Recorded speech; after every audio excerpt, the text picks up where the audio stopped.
In front of me is XIAOMI Redmi Note 10, and let me show you how to change SIM pin in this phone. So first of all, you need to enroll the list of all apps and go to the settings then.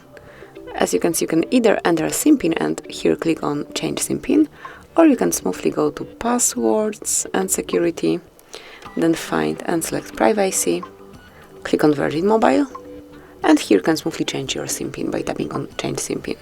So at first you need to provide the old one, the one that you are using currently.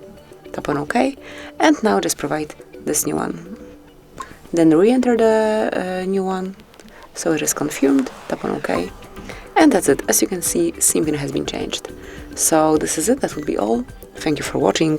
Please subscribe our channel and leave the thumbs up.